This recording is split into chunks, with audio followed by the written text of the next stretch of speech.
Welcome to another episode of More Than Dice. I'm Gonzo. I'm John. I'm Nerd. Welcome to episode 277, where we're going to be talking about fighting fair. We'll get into this in much more detail whenever we get into the podcast. And I'm laughing because John's face is already going pretty wild and pretty funny. But we'll get into that detail later. We got to get all the cool stuff going on. We got to thank Midnight Heroes for sponsoring the channel and providing us with some cool stuff. Also, they will be at Warfare Weekend with a special edition chibi miniature and some other cool things. We got to thank Creature Caster for the makers of all of their cool miniatures and their tribe, where you can get a 5th edition model with miniatures to go with it. And at Warfare Weekend, they're releasing 2 Judgment models pre-release at there, which will be legal at the tournament, so you get to see them.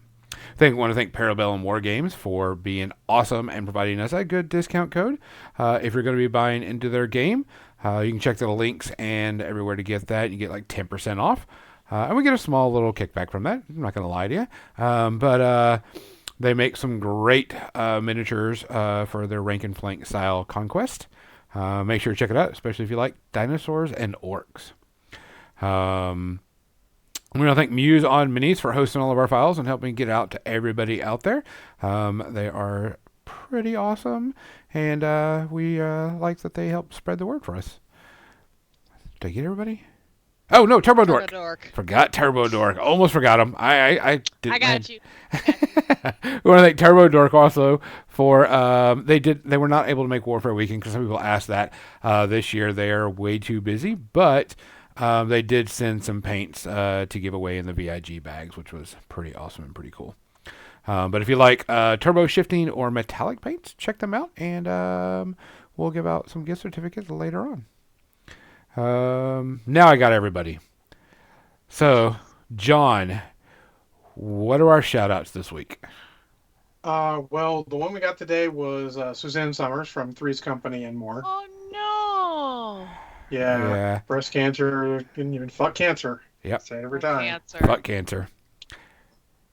Yeah, I mean, I haven't thought about her or any of that anytime soon. So, I mean, but hearing that, especially Three's Company, you're just like, oh. Yeah, it's just so many people who are only like, I mean, to say this as we're hitting 50, like they're only 70 something. It's puts mortality right there in front of you. You know, time goes pretty quick, so you never know. But yeah, it's sad. Then the other one I had was Keith Giffen, who is a comic book writer and artist who, in my eyes, is best known for probably a long run on Legion of Superheroes towards the end of their initial run, and then also a reboot of Justice League during the Legends era after the Crisis on Infinite Earths and all that stuff. Pretty classic for his combination of humor and drama in the comics. So that's a very well known and a very well known comic writer and artist. I want to say I saw some other, but I'm not sure that I noted them further than that. I mean, obviously, all the fighting still in Israel and all is terrible.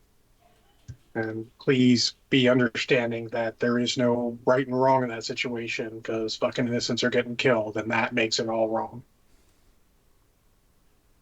Yes. Sorry, I had to answer a quick email. No worries. Because it was from someone that was doing a project for us. Yeah.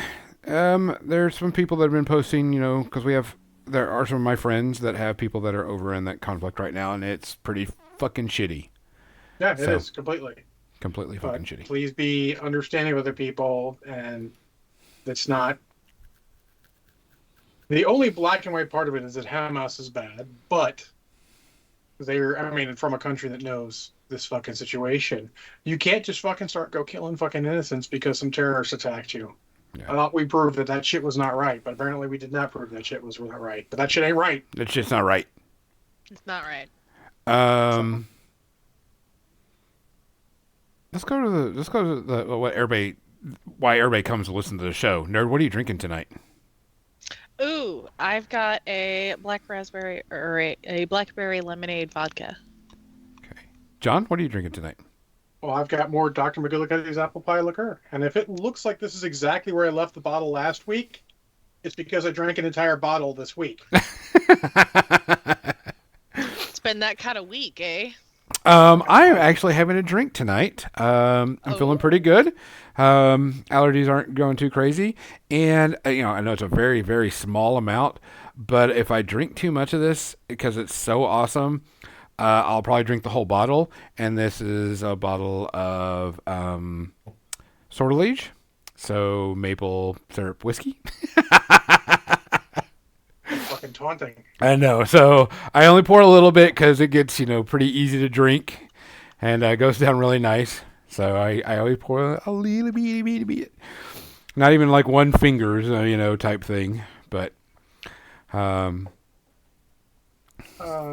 Pre-COVID, Bowie. That's the answer. Pre-COVID. Pre-COVID. Guys, we really appreciate you listening. We appreciate you watching, whether it's here or, on all of our platforms we have. We do appreciate it. It means a ton to us. It's always nice when I go to a convention and they're like, hey, you sound like Gonzo from More Than Dice. And I'm like, no, he's a fucking asshole. But gotcha. And then, they do that. But it is very nice for us to hear that and for people to say that stuff. Because we see the numbers of how many people listen, but we don't know how many people listen. That amazing thing. But yeah, because how many people download, we don't have people listen. Yeah. I think that's what you're trying to say. Just stop drinking. You ain't got no tolerance anymore. No, I have no tolerance, but I haven't started drinking yet. That's just me being an idiot. Well, let's say memory is the first thing to go. What? Mm-hmm. Here in a second. Guys, please take care of yourself. Please look after each other. If you see something, say something. If you can do something, do something. If you hear something, you can do something. And if you can't do something, find someone that will, because we need to protect each other out there. Cheers. Cheers. Cheers. God damn, this is good. Fucking A. We didn't have simple syrup, so my roommate used maple syrup, so there's just a hint of maple in this. That seems fine. Yeah, no, it's delightful. It gives it a little different taste. And a lot easier than making your own maple syrup, or simple syrup. Mm-hmm. All right, so this week a post came up on because I'm on every single social media thing in the world and always keeping track of stuff. Really, you're on Blue Sky? Not really, but I'm on Blue Sky.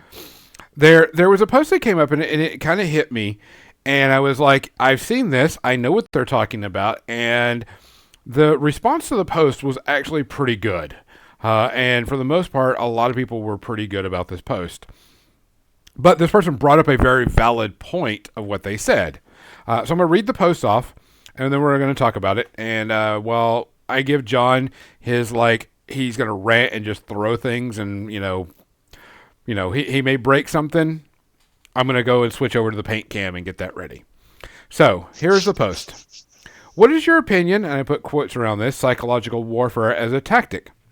For purpose of the discussion, by psychological warfare, I mean any conversation or dialogue surrounding the game, the player's behavior at the table, or things outside of the movement of models and rolls of dice in order to influence your opponent to make mistakes or act in a certain way. Some examples that may be included: playing purposely fast to rush your opponent, asking excessive questions about a model to make it seem important, leaving models on your tray when it's not in your list, not mentioning or activating a model hiding behind a building so that it's forgotten about, staging models on the table while or before deployment to make an area seem important, etc., etc. This person heard it on a podcast from another game. This wasn't War Machine, it was another game that seemed to be advocating for a bunch of these shenanigans as part of deployment and behavior. All right, countdown. I'm going to change my screen off. 5, 4, Wait, hold on. 3. You're totally overreacting. I don't have nearly the problem with all of this as you think. I know. I'm giving... Because the basic point is that is all stuff that needs to be regulated by the community. Now, with one core exception, the biggest exception being the not activating a model behind a building. technically speaking, that camera's working well. I didn't turn it on yet. Technically speaking, if there is a model behind the building, you need to say it activates and it sacrifices its, it doesn't do anything, at least in most games. That's part of the game. You have to say that. You can't just not say anything about it and hope they forget. That's against rules, per se. The rest of that is stuff that just needs to be regulated in the local, meta and group. There are no rules against it aside from the social contract of being a gamer.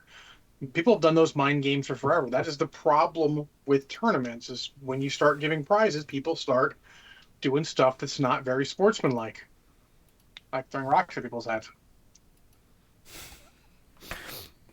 Super surprise joke for everyone out there who's not getting it. Yeah.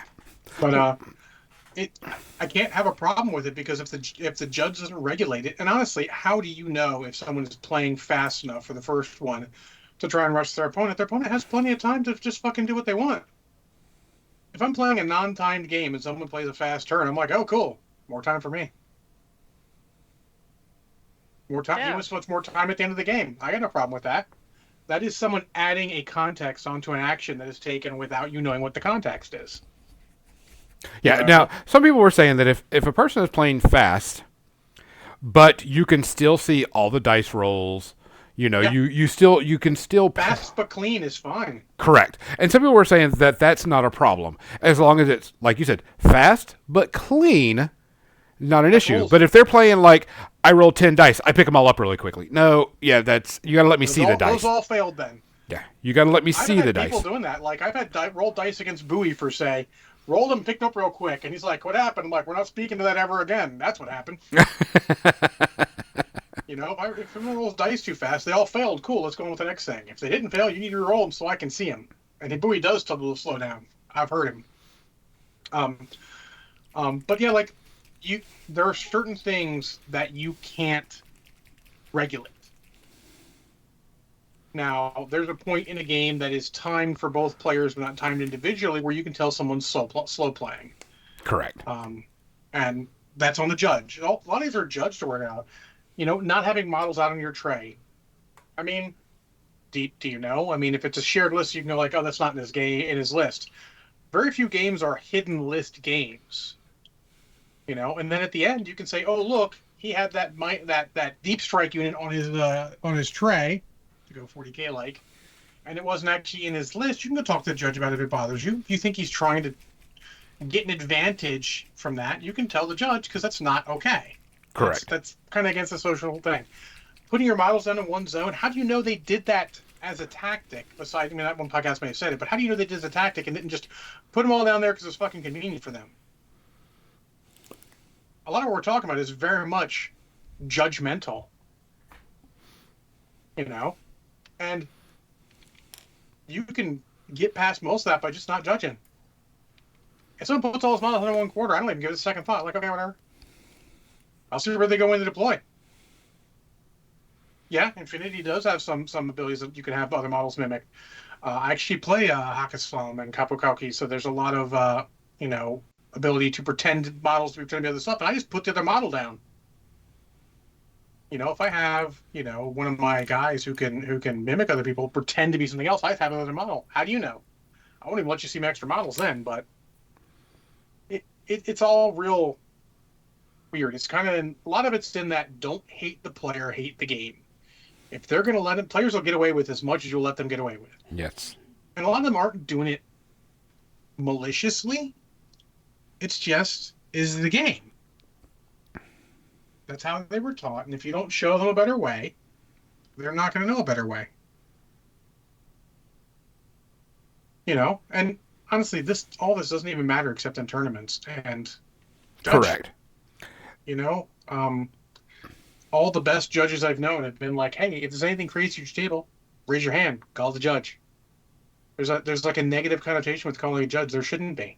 No. Judge, I have a question, and my opponent is obviously not going to necessarily rule in my favor because we're opponents. I need a neutral party. That's what the judge is there to be, neutral party. Now, granted, there's a lot of times you may not need that if you know your opponent, or if your opponent's playing a clean game. And Jennifer Warler says, if people don't push the rules, when do we know it's too much? Exactly. But they push the rules, then you tell them, no, that's too far. The judge is going to do that. And if you see this in your local community, bring it up to the judge. If you're the judge of the local community, bring it up when you give your spiel at the beginning of the game. You give a spiel at the beginning of the tournament, right? Oh, yeah. Like, my favorite was Stubbs. Stubbs used to give a great little blurb before the game telling us everything.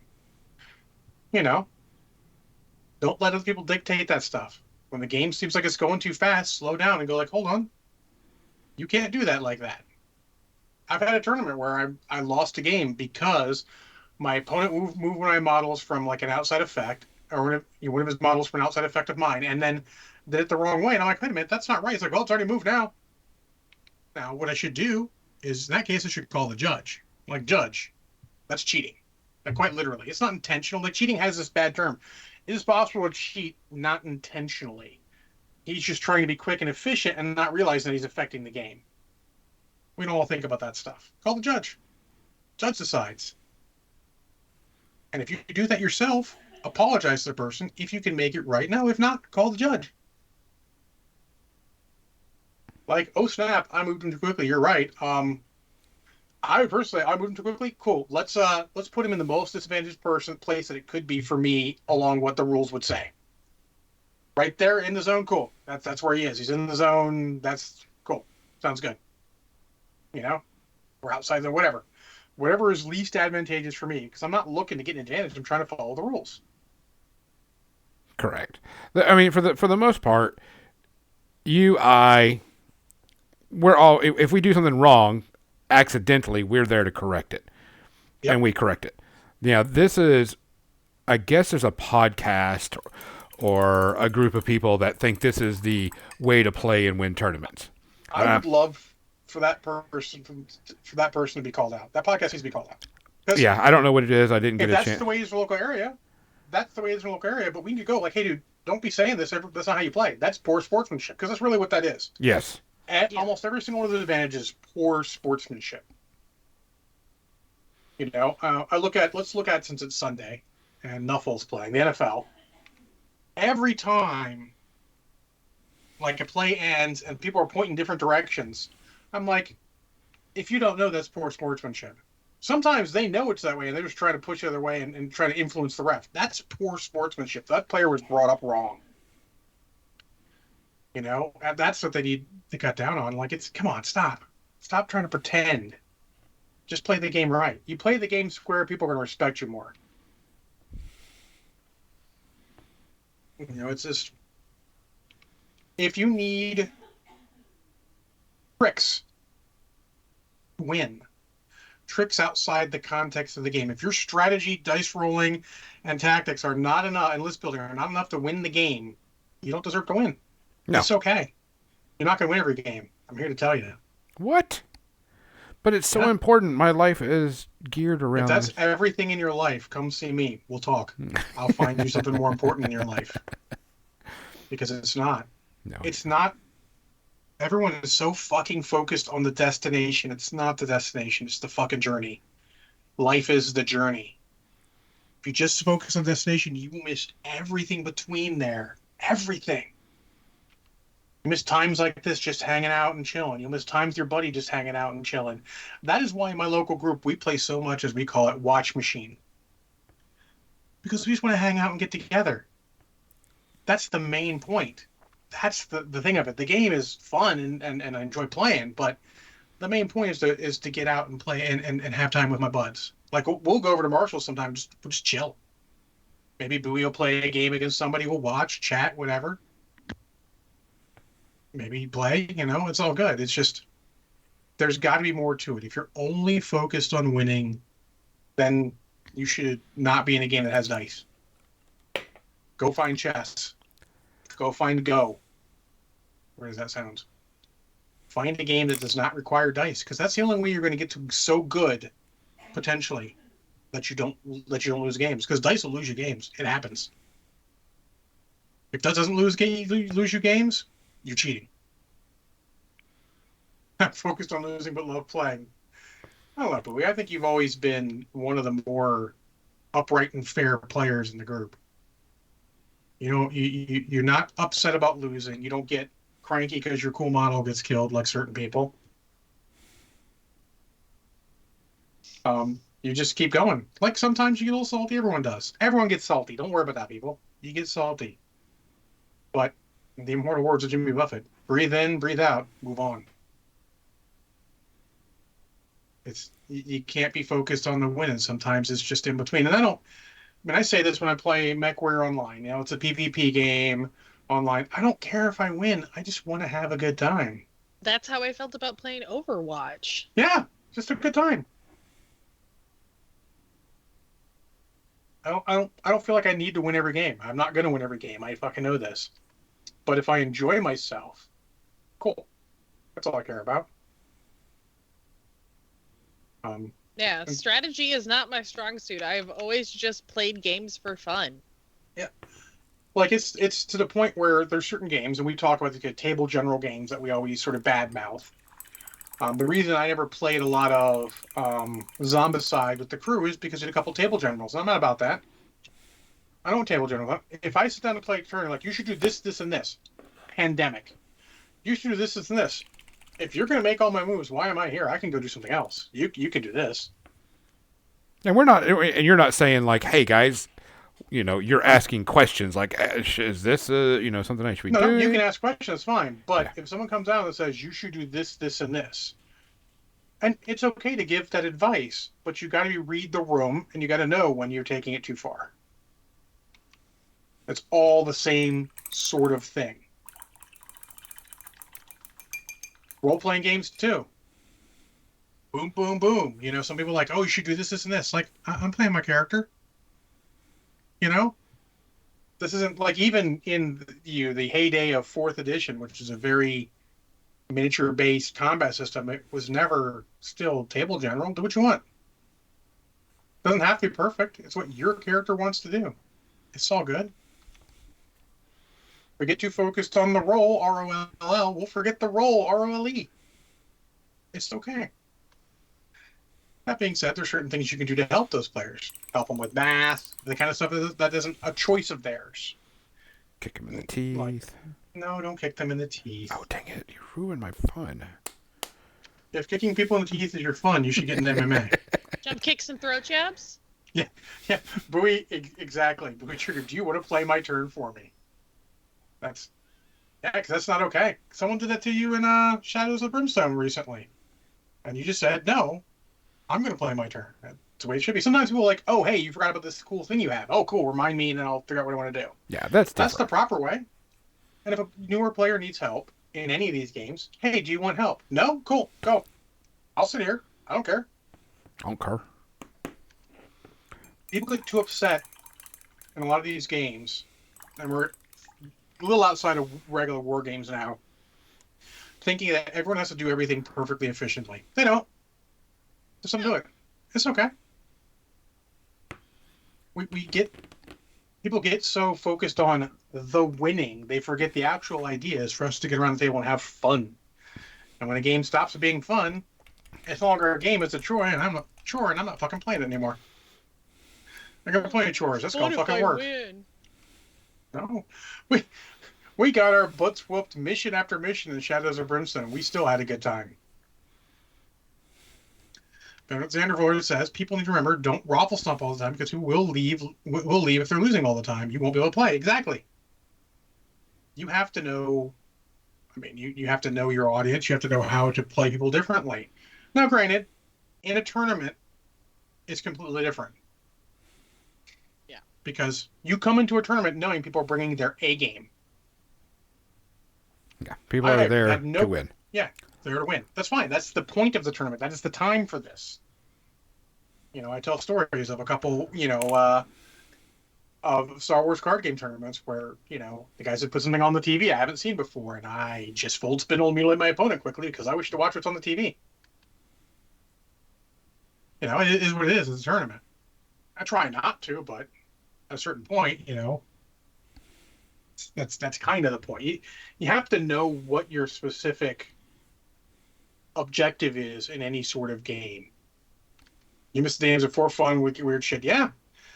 We all got tournament focused. We got tournament crazy for a long time there. We're only now starting to come out of it. And funny enough, GW is a big one for putting a boot in the tournament stuff because they don't fucking care. There's when people buy their models and have fun. They don't even really care. People are having more fun. They're going to buy more models to have different fun, and then they'll keep going. Right? Yeah. And granted, they can focus on tournament, but they're still focused on making stuff as balanced as possible. But it's never be perfect balance. It's out of balance to speak. Well played, sir. Well played. Ooh, I forgot to say I was going to do something. You do something? I was going to show the... Let me check. Okay. Oh, Karlach? Yeah. Hell yeah. There's the with the leather armor attached, and then they got me show the non-nude version. Okay. And then you can do the... Oh, the tunic version, yeah? Yeah, then you can put the tunic on. See if you wanted to paint, you know. Oh, that's Blah, cool. blah, That's cool. That way it makes it a little Yeah, bit easier to see, paint. I like that version better. Or, yeah, you have to put the tunic on. Yeah, and there's Yeah, another the piece that leather goes in the armor. back. Yeah, you put the leather armor on. But I mean, That way you can get that skin tone down right. yep. Got that good old smirk. This is the base she comes on to tell you how big it is. So, it's huge. I mean, I can't tell. Close-up scale doesn't help me none, sir. What's that in millimeters? Big! 80? 90? 100? Maybe 100. Give me a second. You know you gotta have a fucking tape measure there, son. Gots to. Call yourself a miniature gamer. I don't even play many miniature games that require tape measure. I still got one within arm's reach, more or less. It is about a 112 millimeter base. Interesting. 112 is a very odd amount, but okay. Yeah, it could be the 3D printing and stuff, or the way it was done. So, but yeah, so Yeah, so back to the main topic of Sorry. that. Gonzo thought I was going to rant all. I'm not. I mean, I fully understand, like I said, the whole don't hate the player, hate the game mentality. Now, should this be touted as the way to play? No, it should not. The goal, the pure goal of a tournament, is to beat your opponent because you're actually better at the game than them. Not because you play better mind games. Now, in a game, sometimes that may happen. I remember a time when David played a new guy at one of the tournaments, and he's like, that guy, he's interesting, and like he doesn't react well if he doesn't know what you're doing. So I'm like, I'm gonna do this crazy thing and see how much it confuses him. I mean, at the end of the day, that's kind of a tactic. But it's within the game tactic. I am moving a game model in a game position to get an advantage in the game by making him wonder what the hell I'm doing. It's not, I'm putting models on the board before the game to try and intimidate him, which is a very weird thing to do. I don't know why people will be worried about that. I don't care what you have in your tray. But when you start playing a game, if you're playing a game in a tournament, you can look at an army and go, he's got more stuff than that. Or, oh, he doesn't have more stuff than that. You can usually tell. But yeah, it's got to be self-regulated. A lot of the environment does. There's a whole bunch of the gamer social contract that I feel is left unsaid when it should not be left unsaid. It should be pretty specific. You know, you need to know. And that's part of the judge's job in a tournament, to know what it's going to be. You know, having run more than my share of Magic tournaments, you know, I got to the point where I said to someone, look, if I think you're slow playing, I'm going to DQ you. It's that simple. I ain't going to be here all night. If I suspect you of slow playing, I'll give you a warning, and then after that, you're fucking disqualified. Your opponent wins. Get the fuck out of here. And as a result, no one ever slow played. There are a couple times I thought they might be, but they were walking the line of like, okay, I don't want to do this. Cool, and to go on. Never once, got anyone there. Now opponents would accuse them of that because of my policy, but I'm like, look, I don't think he's slow playing. He's still well within normal time for the tournament. So is what it is. But as a judge, you need to lay the law down. anything outside of the actual rules for the game, you have to lay the law down because you are the law. I am the law. That's where you're the judge. Dread? I mean, maybe. But if they dread you, they Red can is- come in too many. Red is such a good movie. But so yeah, Not to get off topic. No, I mean, it's What? We not get mine. just derailed? Never. Yeah. But yeah, it's has to be self-regulating. You have to do it, and you got to bring it up to the judge if you can't. Like we say always, if you see something, say something. You know, I was playing a tournament, actually funny, with Bowie at Out of Bounds, which is the store we played it at. It was a Star Wars tournament, and I noticed the player he was playing against was cheating. Now, granted, we couldn't prove it because he put it down after that, but I saw him. He would shuffle his deck, and then suddenly he'd stop, back the cards up, and then shuffle them back like this. I'm like, okay, he's placed the car on top because we've gotten very lackadaisical about cutting decks, which is why Bowie, I think, will always cut decks nowadays. Bowie learned his lesson.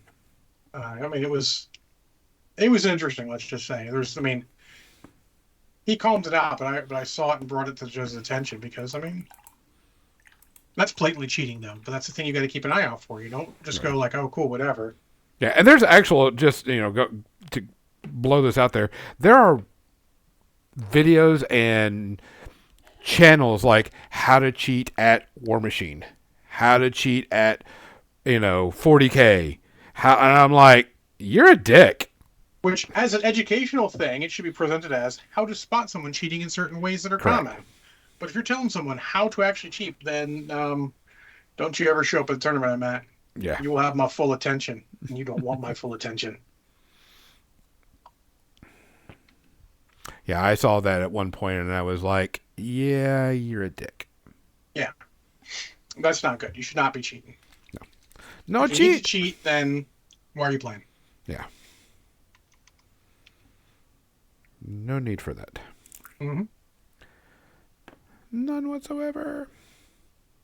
So what you got, Gonzo? I didn't even rant. I know. I knew that you would do a very good version of explaining properly. Well, again, it's not something that I feel is rant worthy, though. It's a big thing, because there's reality to deal with. It's not like what's your take on YouTube channels that tell people how to cheat? I mean, that'll get a rant out of me. Yeah, just a bit. Because fuck those guys. Almost as much as the guys who are like, how to win at role-playing games. There's no winning at role-playing games. There is. When we all have fun, then we win. Yeah. That's a little discussion. There's a bunch of the old school gamers who talk about how to win. And I hate to lump all those guys together, but man, a lot of the old school gamers are like Gygax's vision of D&D. Like, cool. Fuck out of here. But, how you and your buddies play at your table, I don't even fucking care. Yeah. Like, one guy showed his 7th edition rulebook where he scribbled out, or 5th edition rulebook where he scribbled out the whole thing about you have to fail 3 death saving throws, blah, blah, blah. He's like, when you reach 0 hit points, you're dead. Roll a new character. Cool. That's your rules. Yeah. But I warn you that is role-playing ROLL, not role-playing ROLE, because no one's going to want to get involved with the character. If your character can die very easily in a game, and I'm here to tell you, 5th edition's pretty lethal. Yeah. I would say it is one of the kind of flaws with the game. It's very lethal. The death saving throws throttle it back a bit. I'd probably seem to make it playable with my limited experience in it, but not a huge fan. Because you want to love your characters, You want to tell a story with them. I can't tell a story with a character from changing characters every 2 weeks. What? And what story are we telling? That people die a lot really quickly. That's not a story I'm interested in. That's called fucking real life, and that can go fuck itself.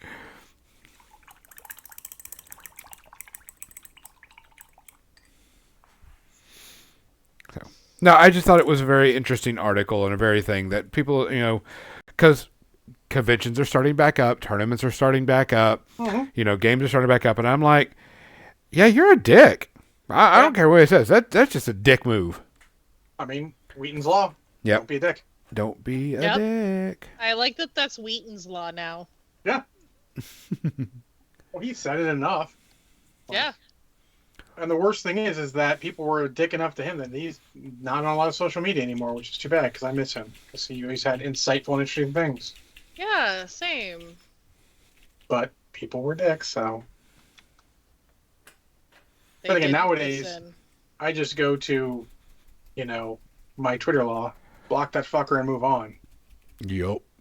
Remember I told you I was getting in a Twitter fight the other day? Yep. What was that one about?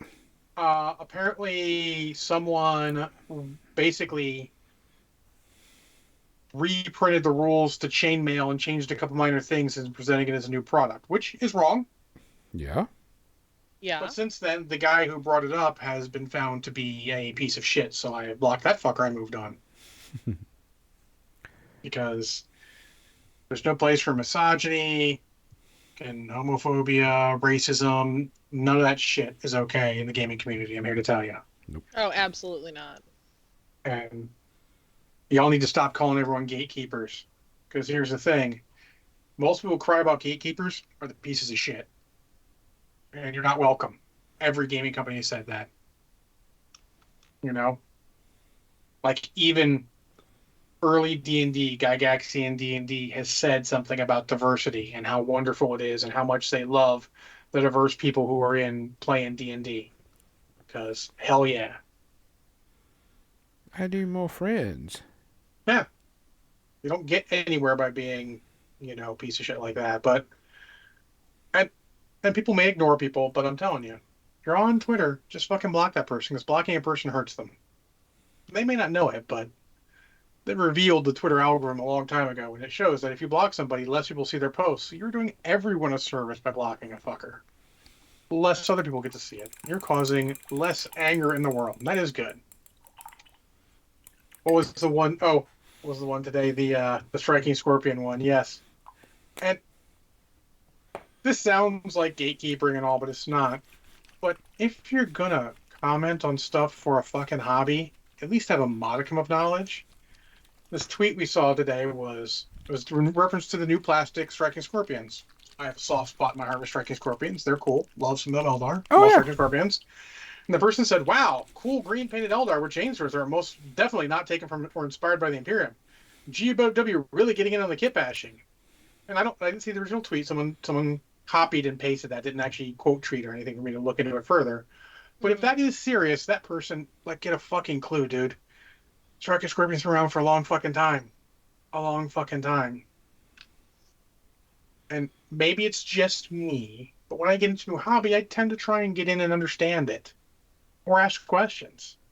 Like, hey man, these seem like some weird ripoff thing. Have these guys been around for a while? Someone will tell you. If you're saying, I'm being totally serious, they'll be like, cool, yeah, no, absolutely. They've been around for a while. And then, there you go. Oh, dog is being loud. Yeah. That's Theo. Yes. I'll go. Oh, what we'll talk about next. We still got 20 minutes left in the main. Yeah. I mean, so if we want to continue the idea of that topic, we can continue it on to, let's say, role playing at conventions. Back to the same thing. Remember, there's no winning aside from having fun at role playing games. You don't need to try and win at the game at a convention. You're just supposed to have fun and enjoy the game. Yep. You should work with your other players and not against. It's been a very long time since I played a role-playing game at a convention, but when I did, there were certain ones that there were, rounds too. You play the first round, you might make it to the second round, which is cool. I got no problem with that, but still, even in that, the one time I did that, I made the second round because I was a team player and helped everyone. So try and remember that there are other people playing these games with you, all of these games, and we're all trying to have fun. So don't try and have your fun at the expense of everyone else's fun, which is kind of what you're doing in the other one. If you're cheating to try and make an advantage, you're trying to have fun at the expense of the other player. Don't try to have fun with the other player. Yeah. Because that is how we win at every game, by all having fun together. The more fun we have, the more people see we're having fun, and the more people want to play the game, that's more people to have fun with. People don't want to see people bitching because they didn't win. No, when did we lose the ability to be happy for someone else? Yeah. When it became a You know? me culture. I mean, like, oh, hey, cool, this happened to me. Awesome. I'm super happy for you. Not like, oh, hey, where's mine? I don't need mine. They got theirs. For all of his faults, Louis C.K., who had some drama, in one of his episodes, he even said, hey, you don't need to look and see what your neighbor has aside from to see if they have enough. If they have enough, cool. Who cares if they have beyond that? They're okay. That's all we need to do. Look at your neighbor. Is your neighbor okay? Cool. Don't worry about what they have beyond that. Who cares if they got the Mercedes-Benz? You don't have the Mercedes-Benz. Don't fucking care. Are they okay? They're okay. The world's better. It's all good. It applies to games. You know, you can be happy for the people who are getting the stuff. Like, well, that's not to say you need to be, you can't necessarily want some things yourself, but just be happy when someone else has got them. The example is someone's like, what was it? There was a re-release of some Space Marine unit, like, oh, a new Space Marine unit, and someone's like, oh, in before Eldar players, bitch. I'm like, well, I mean, they have a right to complain. The Warp Spider models are the same models that were in GW in 1994 or 95. That's an unprecedented run for a mold. We can be a little upset that the same Space Marines have gotten 17 different sets between them. Constructive criticism should always be allowed. You need to be able to look before that. People like to say, like, everyone's bitching. No, they're not bitching. It's constructive criticism. Like, oh, cool, that's a cool set for Space Marines. I'd like to see some new specs with that kind of detail for the Eldar stuff. For Warp Spiders. For that unit you love that doesn't get a new set. It's okay with that. Don't shout everyone down. But by the same method, this is where it gets hard. It's the damnable things. This is also hard. Don't let people just bitch, moan, and whine if they're not being constructive. On one of the Discords about MechWarrior Online, a lot of guys were complaining about something. I let them go. Cool, go. Get it off your chest. But now, 3 days later, someone brings it up and they just all go through the same arguments. I'm like, guys, you're going through the same arguments again. Stop. I don't want to see this. If you want to affect this thing, go to the Discord where the guys who do that thing are and go fucking tell them. And they're going back and forth like, look, I never said the thing was okay. I just said, go where you can affect it. I'm all for everyone getting something off their chest. I am a good listener for that. But when it's every time you bring it up, maybe you need to go tell the people involved. And it's hard. I know it's hard. And sometimes you just want to be, I'm not going to say anything. Yeah, if it's not taking too long, you can do that. That's cool. It'd be like bitching on something in 5th edition for the 17th time. I'm not going to say your piece once and be on with it. It's all good. I am happy everyone has 5th edition and loves 5th edition. There's more people playing role-playing games, as an example, not a call-out. I don't have to like all of it. I'm a veteran role player. If I don't like part of it, I can change it. But I'm happy that everyone has it out there. I am happy that all these actual play streams and podcasts and everything are out there. I'm super happy. That gets people into the game. Mm-hmm. I don't care what game they get into. It all leads to the other one. At the end of the day, we're all brothers and sisters in gaming, and that's what's important. And I don't care if you don't like Critical Role. I don't care if you don't like Dimension 20. Yeah. But just let people have their own fun. And that was supposed to be, when COVID hit, that was supposed to be me and John's whole thing for the year that got shut down by COVID. Let people have their fun. If what people are having fun with doesn't affect you, who cares? Because it does affect you. They're having fun. That makes the world more full of more fun. Everyone will have more fun then. Fun, like laughter, is contagious. That is why so many comedy things have laugh tracks, because you're laughing along. Who cares if they're actually funny or not? You're laughing, you're having a good time. This is a good time, right? Who cares at that point? You came knowing what it was about. You're laughing, having a good time. It's all good. Just have fun. Enjoy it. And if you don't like it, when someone asks your opinion, you can give your opinion, and then you're done with it. Like every time someone goes through Twitter, like someone posted, and I think I mentioned this on our internal chat, someone posted Zack Snyder's the GOAT. And I'm like, motherfucker. That is so wrong. But I didn't say anything. What the fuck do I care? He thinks it's the GOAT. He enjoys it. I just move on with my life.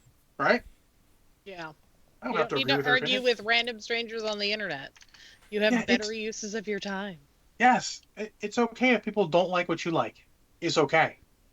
I know it hurts a little bit because you want to enjoy that thing with somebody else. The internet's out there. Find the fan page. Enjoy it that way. Boy, I'm well and truly off topic, aren't I? But just find it, you know? Let us If get you- off topic. Yeah. If you love Zack Snyder's movies, that's cool. Go find the people who love Zack Snyder's movie. Enjoy it together. Have a great time. If you love, Cats, go find the people who love Cats. I mean the movie, not the musical. Actually, same with both, but if you love Cats the movie, which is the thing I would feel crazy about, go find people who love it also. It's all good. Enjoy it together.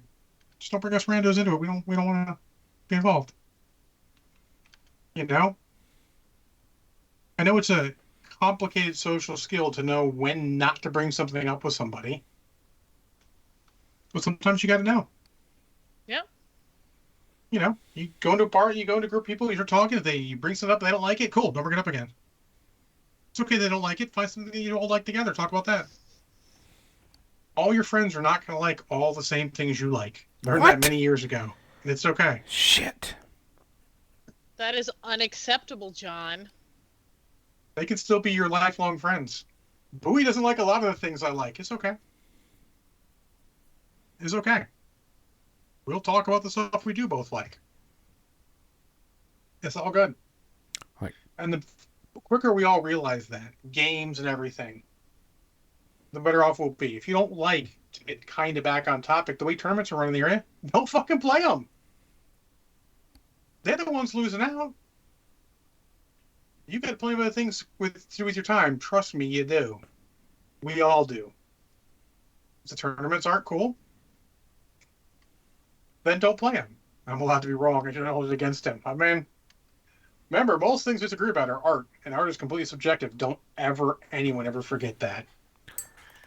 When the movie critic, one of the movie critics I've followed for a long time, says, I don't know how Marvel thought Ant-Man and Ant-Man Quantumania was a good movie. Anyone can tell that's a piece of shit. I'm like, right. I'm not trusting your opinions on anything anymore because art is subjective, and you fucking know that. Someone out there loves Cats the movie. Multiple someones. That's cool. Just don't talk to me about it. I don't care. To my eyes, they'd be wrong, but it's an opinion. Opinions are never wrong, just different. Unless they're based off of wrong facts, then that's a different story. But opinions about art are never wrong. You may love this poster of Captain America. I do. Bonzo may not. It's okay. Nice fucking poster. And it's okay. It would not hurt my feelings at all if you didn't like that poster. Quite honestly, as soon as we get on the podcast, I would completely forget about the topic. And that's okay. You just have to respect people who have opinions about things, and they might not be the same as you. Yeah, I just know that, conventions, tournaments, all that type of stuff is starting to come back in full swing, which is good, but I thought it would be relevant. But there's also something we need to talk about since conventions are coming back in full swing. John, what's the rules of going to a convention? The 1, 2, 3 rule? The 1, 2, 3 rules. 1 shower, 2 meals, 3 hours of sleep at least. Yup. Those are the rules. I literally did not make them up. Those are the rules. Take care of yourself. Yes. I know you want to go to the convention and go hard, but don't. We're all getting older. We cannot do shit like we used to. Yeah, Trust me. I know. There's been a lot of, and we're getting to be the older crowd that are go there and I've accepted that. yeah, and they're like, oh, I'm going to go and I'm going to play like 12 hours of the game. No, you're not. I mean, last year we had someone hurt their No. back because they were like, I'm just going to lean over this table. How many hours have you done this before?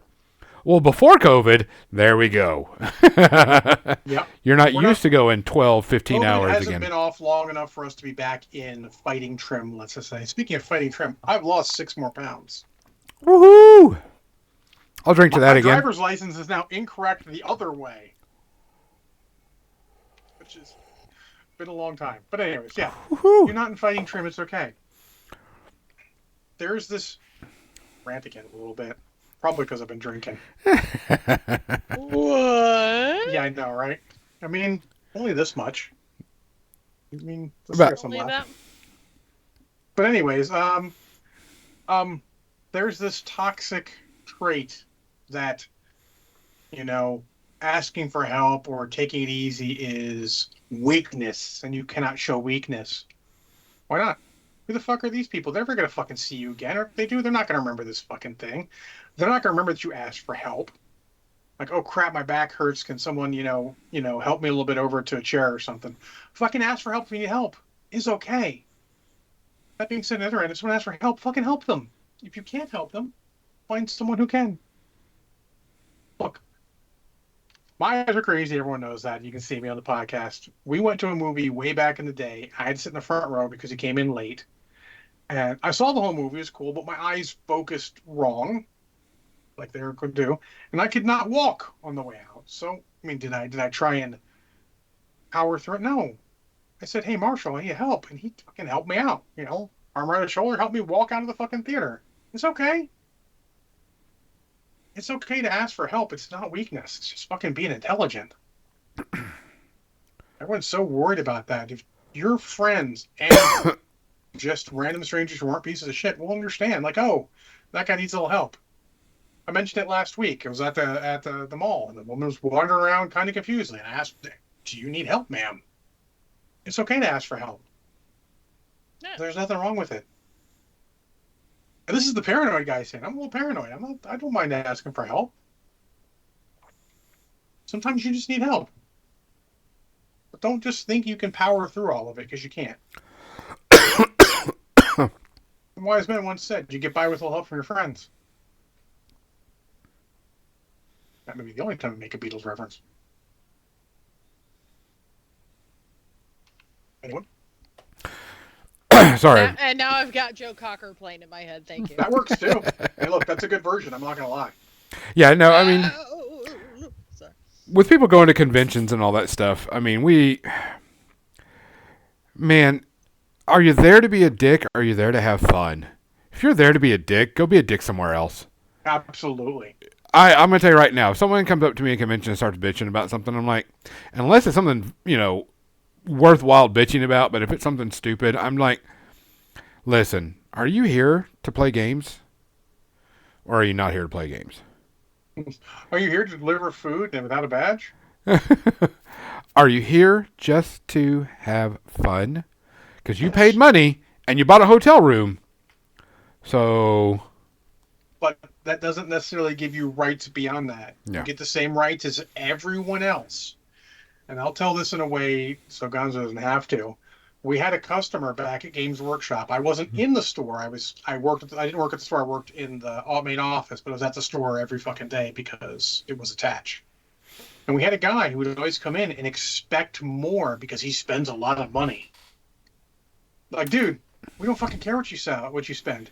We're going to give you the same service as little Billy over there who spends, his $15 allowance. It don't matter how much you spend. We don't have a program for that. That's fair. Yeah. In fact, if anything, if you wanted it to be equity, we would give him a deal because he doesn't have a lot of money so he can get more models so he can play better, and not you. Don't be entitled. None of us are entitled to shit. That is the rule of the world. You're entitled to exactly nothing. Don't be entitled and be happy when someone gives you maybe more than you expected. Because they didn't have to. They're being nice.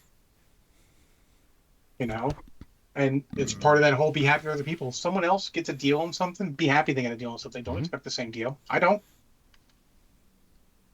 no, I And can it's usually okay. afford my stuff that I want. If someone wants to give me a deal on something, absolutely. I'm not upset that other streamers get, like action figures for free. I don't fucking care. I don't do action figures in the stream. In fact, I got free ones I might, but it doesn't matter to me. It's okay. If I get it, cool. I am happy that they got some so they can preview for the rest of us. That's cool. Yeah. I don't have to be given the same thing. I don't have to be given anything. I know that. I am eminently grateful for every, Cuttlefish Colors. I am eminently grateful for what they've done for us. Very grateful. They didn't have to. And I very much appreciate it. Everything that all of our sponsors do for us. Anyone, sponsor or not, they don't have to, and I appreciate that they do.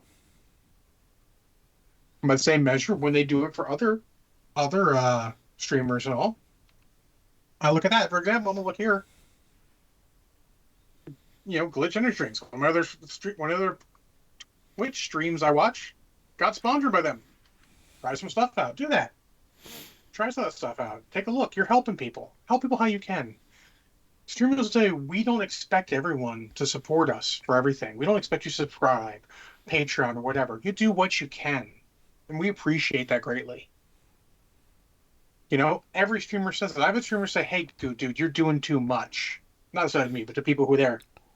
Because they want you to be around for the long term. They're happy they're doing stuff. But you don't have to. Now it's expected, Well, I mean, there was stream and expect that we're going to get subscribers and you guys are going to give us lots of money. And everyone's like, "Oh, John, you've been streaming for 15 years. How much money do you make?" Yeah, I get that too. I do it for fucking fun. It's interesting. As I was on that subject, I was watching this subreddit post where it's like Reddit fails or whatever, and this lady was on there. You've been watching me for 5 hours, and you haven't even tipped or subscribed, and all of a sudden her subscriber count went lower and lower and lower because it's like you need to give her money because you're there. And I'm like, if you're doing it for the money, you're going to lose people. Yeah. Everyone who doesn't speak for the money doesn't succeed. People who do it because they enjoy it and then try to make it worth it, cool. Yep. Yeah. It's all good. We all do what we can for who we can. That's all you should do. Don't expect nothing. Just be happy when it happens. Be happy. We're going to go to the media section as we transition over. John says he has about 7 things. I have 1, 2, 3, 4, 5, 6, 7, 8, 9 things to talk about. I have one more than I have middle fingers. So you both have 3. So let me go with my first ones. And they're not all of them are 9 or big reviews, but wanted to say Doom Patrol is back on HBO Max. So if you're watching that, it's back. We got first 2 episodes. It is the last season of Doom Patrol.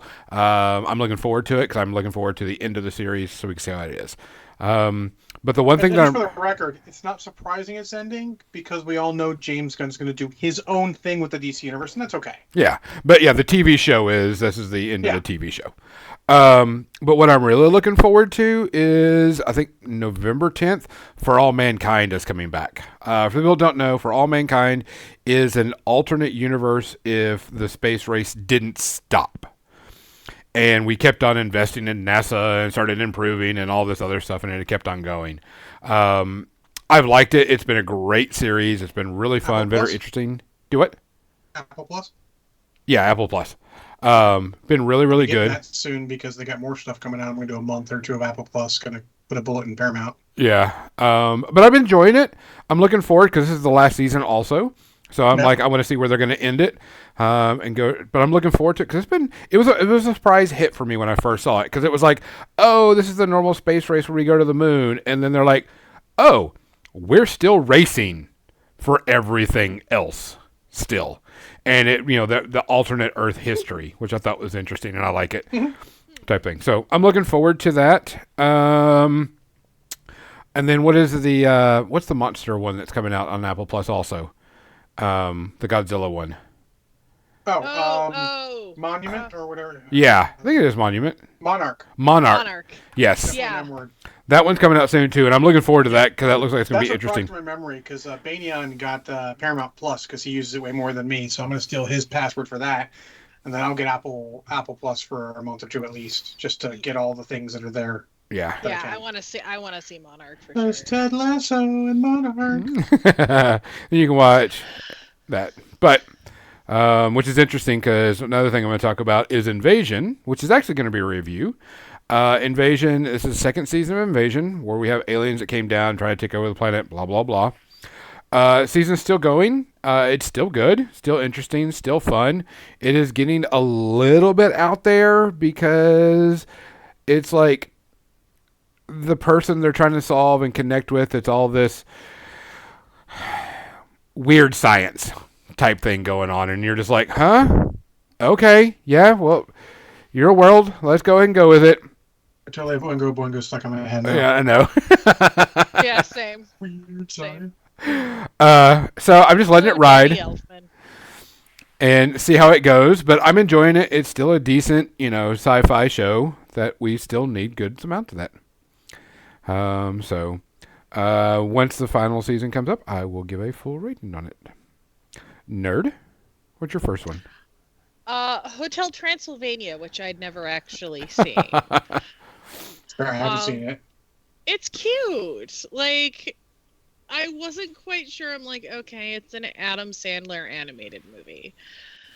How good I'm the can it first to be? say Adam Sandler actually does have some talent. Yeah, and like I knew that these were popular movies. I've never seen any of the series. I think there's like 2 or 3 of them. Yeah. At least 3. Yeah, and my roommate was watching it, so I just sat down and watched it with her, and I ended up liking it more than I thought, and especially like catching all the voice actors that were in it. I was just like, oh, that's so and so. Oh, that's them. Oh, okay, and just like you can totally tell which one's Steve Buscemi, kind of a thing. Oh my god, there's 4 of them. 4 Hotel Transylvanias. Wow. Yeah, one came out last year. 4th one came out last year. Damn. This is not. I mean, it's solid reviews, not great reviews. But yeah, I give it like 1 Space RP. That's not bad. Yeah. I liked it better than Adam's Family. The cartoon? Yeah. Yeah. I agree with you on that. Fair enough. All right, John. I finally got around to watching Lupin the Third, the First. Ooh. And I loved it. It was great. It's like watching an Indiana Jones adventure, just more thieves in it. yeah, right? Yep, It super fun. Like, you could literally see this being an Indiana Jones adventure. Like, Oh, minor easy. rewrites would be perfect for that. I enjoyed it. It is kind of like you see the plot elements coming, but they string you out long enough that you start to doubt yourself. Like, wait, I'm pretty sure it's that. Is it that?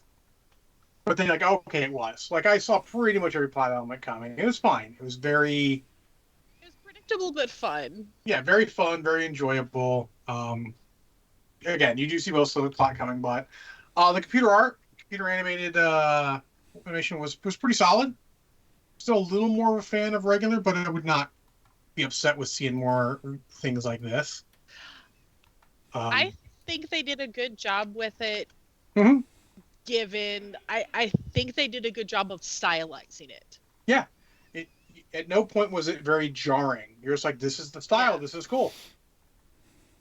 Yeah, I very much enjoyed it. It was very, very Lupin the Third.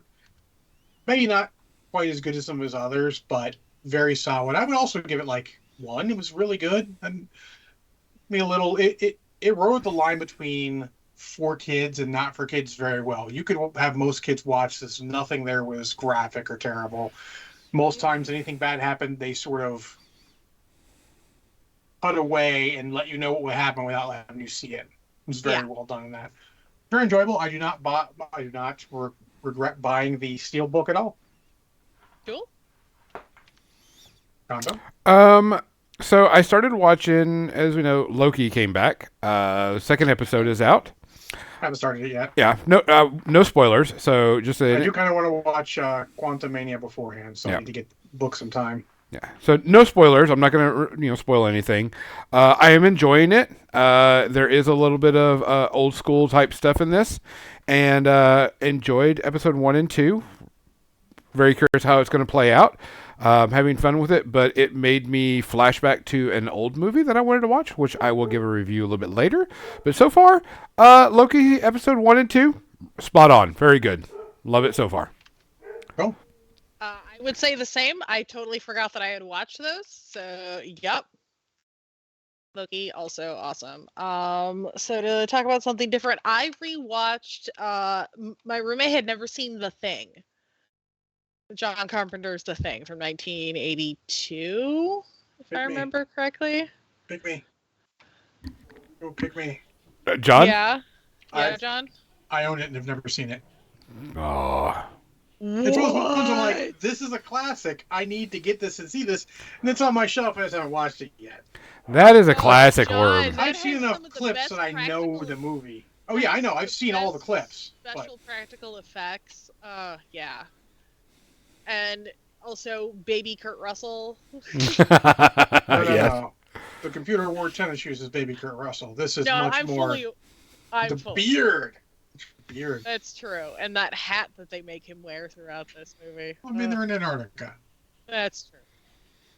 But yeah, no, I give The Thing like half a space herpy because it's a classic. It's a good one. It'll get watched at some point. I'm trying to just get enough stuff watched every week. I'll catch up on the backlog. I'm trying to get at least one backlog a week, which is when I got Lupin the third, the first, because I told you I'd watch it, and I had it, so I had to get to that. My other is actually Gonzo's fault. Oh. Completely his fault. Yes. I rewatched The Adventures of Buckaroo Banzai because he had sent me a clip of behind-the-scenes stuff, an interview with, I believe the one you sent me was Peter Weller. But Yes. then I went down the rabbit hole. There's a bunch of great interviews that are on YouTube that are not in the Steelbook also. So I watched Buckaroo Banzai. Do I need to review it? It's fucking Buckaroo Banzai. It's great. What I'm actually talking about is the special features. Because I actually put the second disc in today and watched all the special features. I mean, all of them. They have Buckaroo Banzai Declassified, which is a kind of behind the scenes, but it is good content. I kind of don't like that W.D. Richter, the director and writer, who also wrote some other movies I like that aren't great, and some movies I like that are great, like Big Trouble in Little China. That's the only word I like that he wrote that I like that isn't great is Stealth. I enjoy that movie unabashedly. Is it a good movie? Probably not. But it hits all the right notes with me. Weird that it's him again, but he hasn't done much. Like, honestly, he's more writing direct. His only directorial thing really is Buckaroo Banzai. But he plays it like the whole Declassified is like Buckaroo Banzai's real, and he's just doing, a movie version of real life events for him, which would be kind of fun, but I'm really much more interested in actual behind the scenes stuff. Gotcha. I would say for that, all the stuff that's on YouTube is much better. Interviews with Peter Weller, John Lithgow, Lewis Smith, who plays Perfect Tommy, all those guys. There's a bunch of reviews with everyone. The interview with my brain's gonna kill me, and it shouldn't.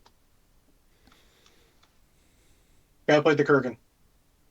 Oh, Clancy Brown. Yes. Yeah, Will Clinton was great, and the one thing through all of these I got was that they all had a fucking blast making it, and none of them actually understand the movie, and they don't care because they had fucking fun. Yeah. And it shows. They had good camaraderie and fun, and like everyone says, like they had a great time making it. John Lithgow talks about the I think it was Italian hairdresser that he stole the accent from, or something like that. Maybe a janitor.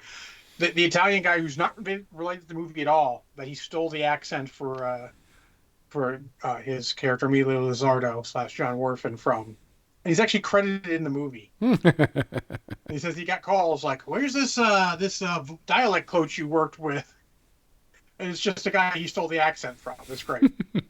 But I mean, I love Buckaroo Banzai. The special features, the deleted scenes, you can see why most of them were deleted. Because they sort of slow the story down in a lot of cases or induce useless information. There's only like one or two I thought would have been great where they introduced characters who otherwise I don't know the name of.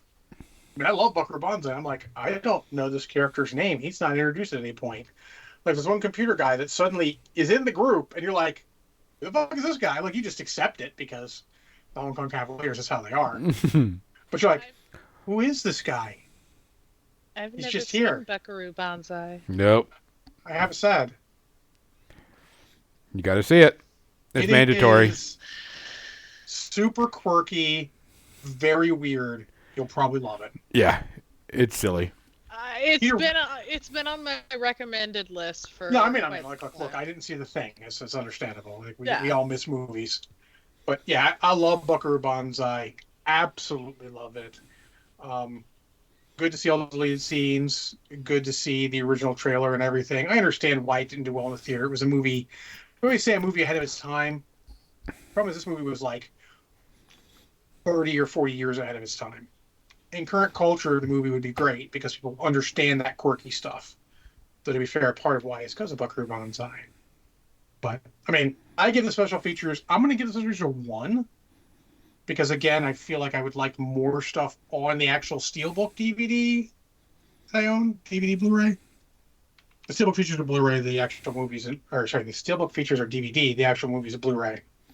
Gotcha. I give it a 1 because they could have done more. There's all this internet, like obviously there's all this stuff out here that's fucking on YouTube. Why the fuck isn't that on the fucking Steelbook DVD? Not like a 30-minute declassified. That's solid. Then a bunch of deleted scenes that still don't take a bunch of time, and then a couple trailers. Come on, make good use of it. Give me all this. I want the Ultimate Edition.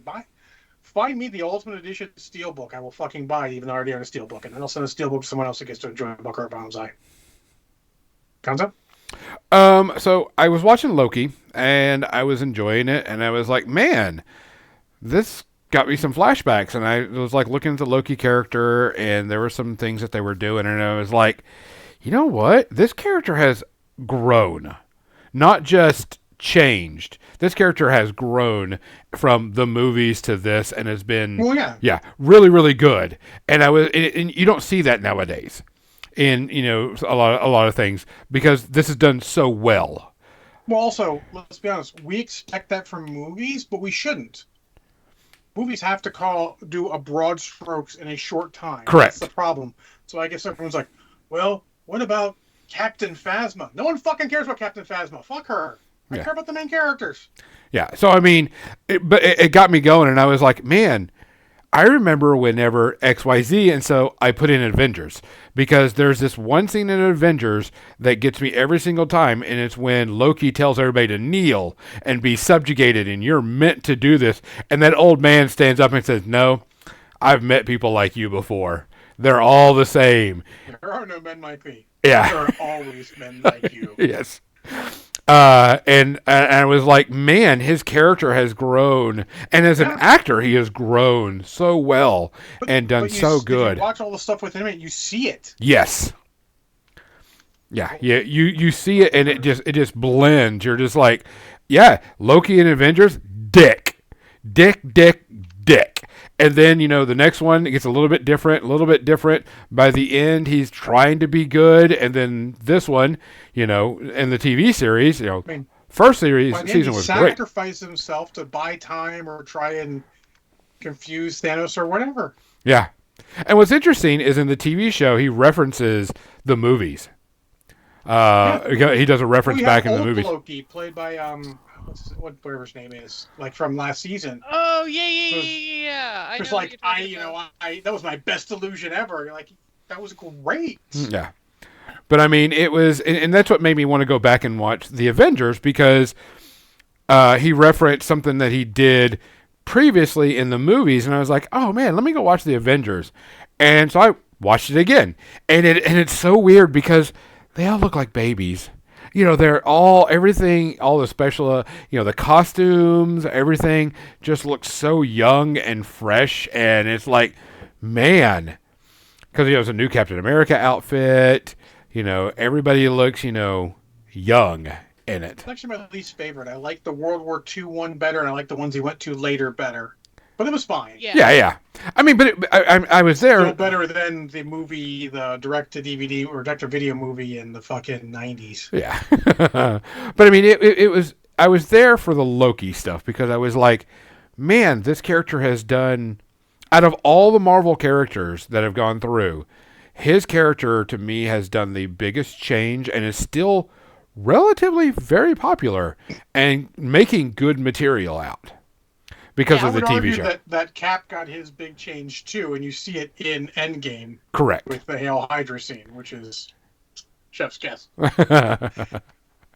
But it just made me go through it, and I started watching Avengers. Avengers is still a fun one. It's not my favorite of the series, but it is the start of everything that kind of gets the teams together and has a Loki, and I just enjoy it.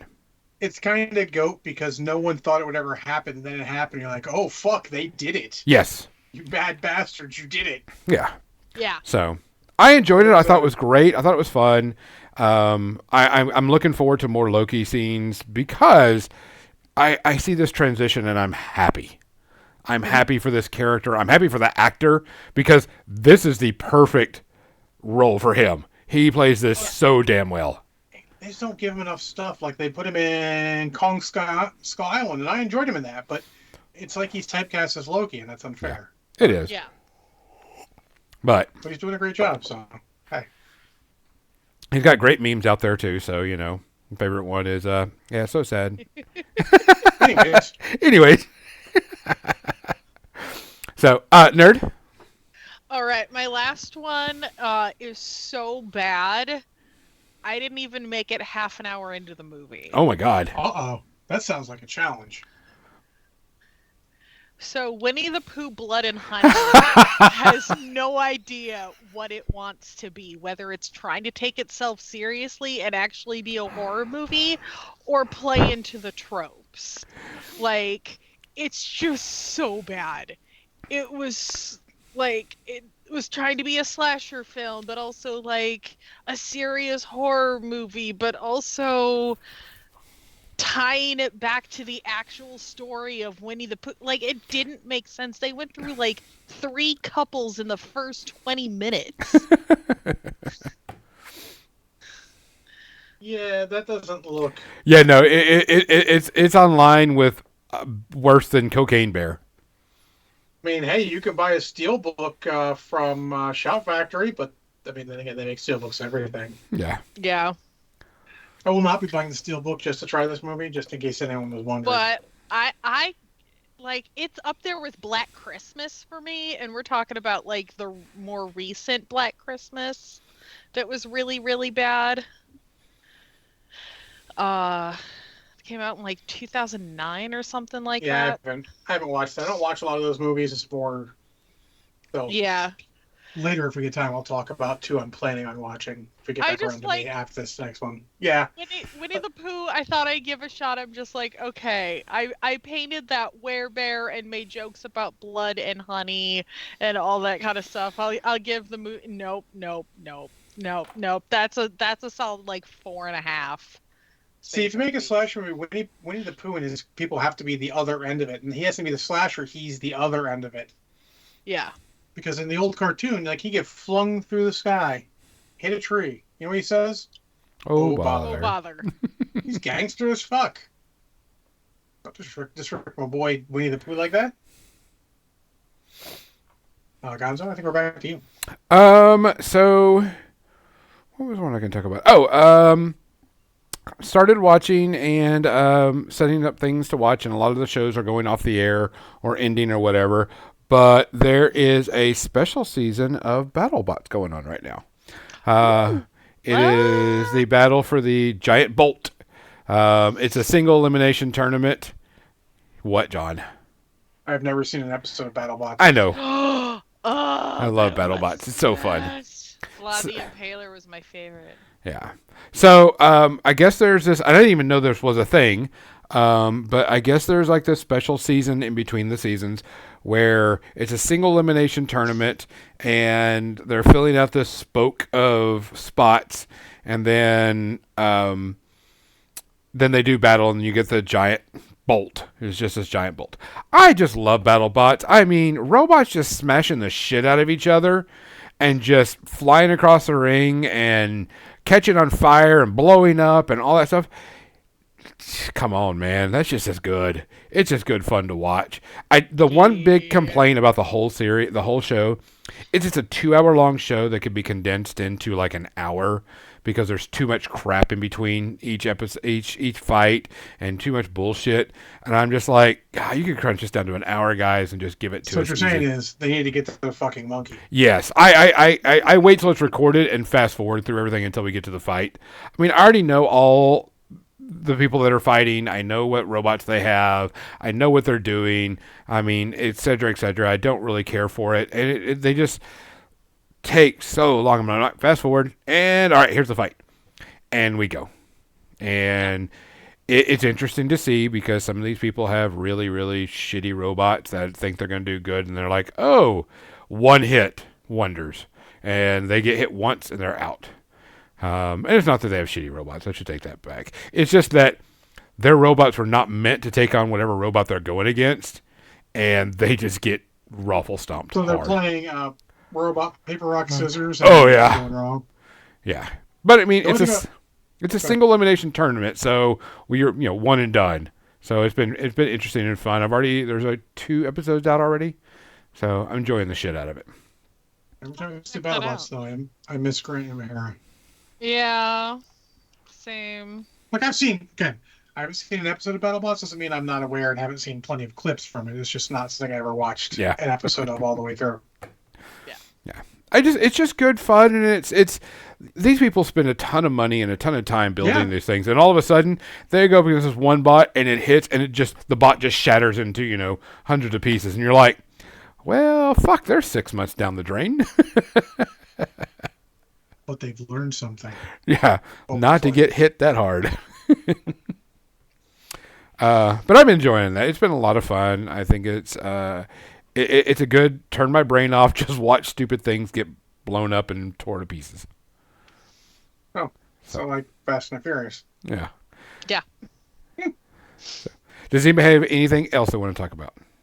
I do. I have at Okay. least one. I mean, I can talk about 2 more things technically. Okay. The third thing I did is I read the graphic novel that has all of the Valaverse mission files, and that's for Action Force, and that is unshockingly a action figure thing. I talked about Bobby Vala before a little bit, and he's doing Action Force, and he's doing the Jeep and everything. But this is his comic books to explain his universe and his characters. And honestly, I fucking loved it.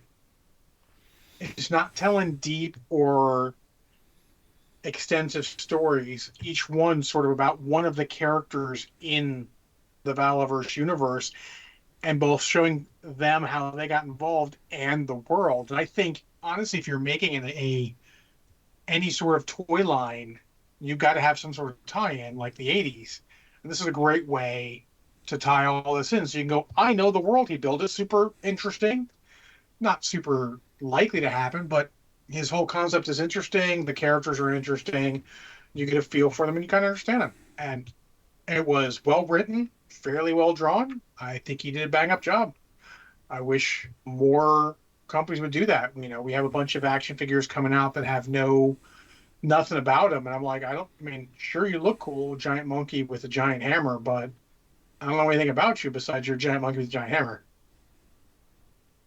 That, of course, is enough for me to buy him, but I'd like to know more. Would you like to know more? Yes. But I love it. I'm going to unabashedly give it a 0. It was well worth the money.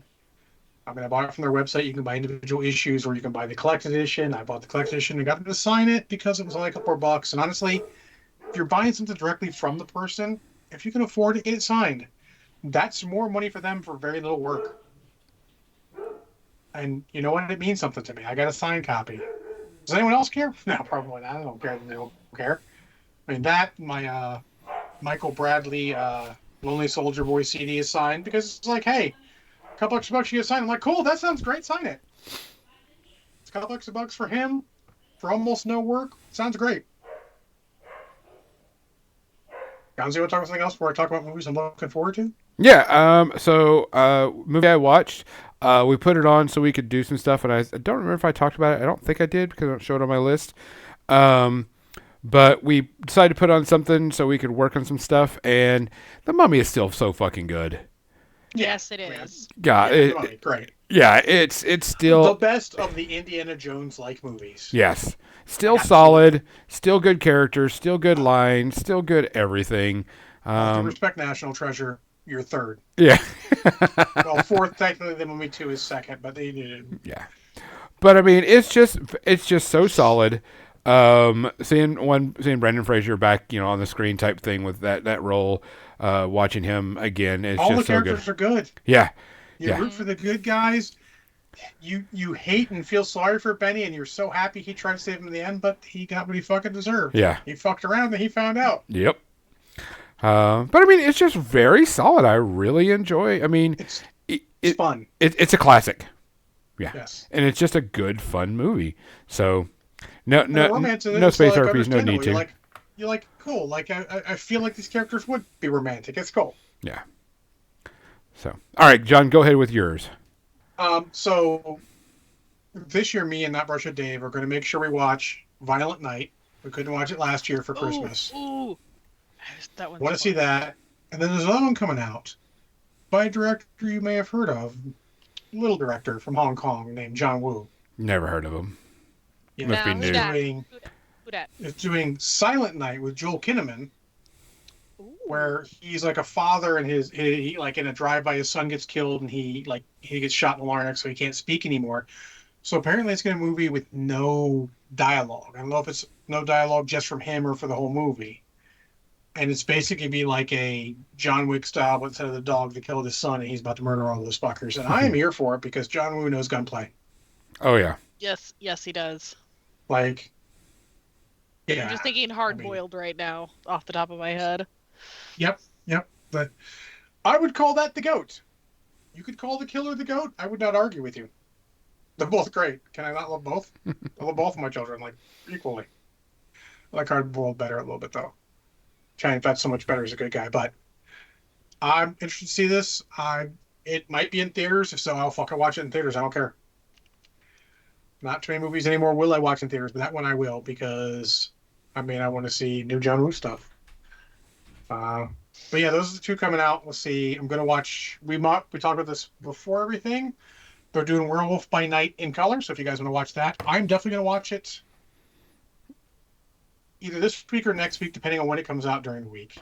I might. Like, I'm not gonna watch it during the week. I'll probably watch it on the weekend. But if it comes out this week, I'm gonna try to watch it this week, and then I have to watch The Crow, and I have to watch Ghostbusters, and I have to watch the full video for Thriller, because those three are my Halloween movies. I might, depending on how well I am at watching things, try and watch Ghostbusters and Ghostbusters 2, then like Ghostbusters Afterlife, however I can. Because I've not seen it yet and I want to. Maybe this is the good time for it because it's Halloween. Spooky time. season, everyone. Woo. If I hadn't mentioned it. I know we did beforehand, but My last one shit. is the 48th and a half anniversary of Monty Python and the Holy Grail is coming up, and 48th and a half, huh? the 48th and a half anniversary. That's a movie. If Fathom Events does it in the theater, I will go see it in the theater. This is an Atom event, so I don't know if Phantom or if Phantom's gonna do it. Fathom, we're about to find out, aren't we? Yeah. Because you know me. Upcoming events. Survey says The Hunger Games. Not. I've never seen The Hunger Games, just in case. Oh my God. All right. Since we're talking about this. Back to the Future, October 21st and 25th in the theater. Oh, maybe. It's intriguing. The first one? The first one. Nice. I think. It's this Back to the Future Day. Maybe they're doing all of them. I That would be scary, saw the because- second one on the day that it was supposed to happen. Let's see here. Yeah, so it is just the first one, thank God. I can't watch all three. I don't have that kind of ability anymore. Godzilla 2000, Titanic the musical. I'm just going through everything here. Scarface still coming up in November. Saving Private Ryan. If you haven't seen Saving Private Ryan in the theater, November 19th and 20th. I've never seen it. is a very good World War II movie, but if you were to watch World War II stuff, I would suggest watching Band of Brothers instead. Think Band of Brothers is just better. Oh Oh, yeah. it's 8:30. Oh crap! Is it Time, time? guys. It's time. Well, there you go. I'm John. Nerd. I'm Gonzo, and thanks for listening and watching, guys. We really appreciate it. As always, make sure you take care of yourself. Look after each other. If you see something, say something. If you hear something, do something. If you can do something, do it. If you can't, find somewhere to bill. We'll be sending you off to the Pyro Club. Make sure you stick around and say hi to them. Give a good wave and hang out. And they're playing some D&D. So, good night.